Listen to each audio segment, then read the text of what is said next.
Ako si zarobiť z hrania Minecraftu? Tiež vás napadlo po 12 hodinách hrania, ako si zarobiť peniaze z Minecraftu? Nie?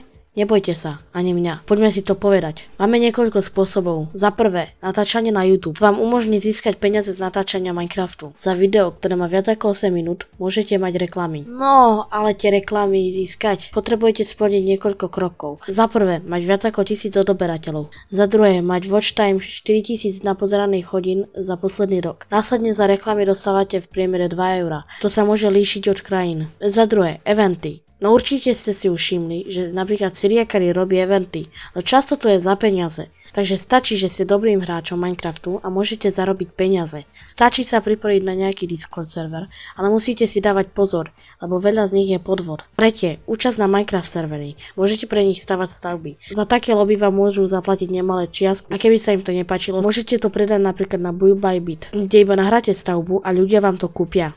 Za štvrté, programovanie. Stačí, že viete programovať v Java a môžete vytvoriť zaujímavý plugin, ktorý môžete predať kľudne za 10 až 25 €. Myslíte si, že to je málo? No ak ich predáte 100, tak z toho zarobíte 1000 €. No z toho daníte a dávať na platobné brány. Aj tá platforma občas berie peniaze, ale i tak z toho máte nemálo peňazí. Posledný 5. tip. Vytvorenie Minecraft servera. Ak tam máte veľa hráčov, tak sa im server asi páči, takže vás začnú podporovať, napríklad s kúpením VIPčka. A to je všetko. Dúfam, že sa vám toto video páčilo a že mi dáte like, lebo aj by som chcel začať zarábať. Tak díkes. Čau. Poprosím ťa, aby si mi dal odber, lebo toto video mi zabralo strašne veľa práce a chápeš, zaslúžim si to. Takže díky. Čau.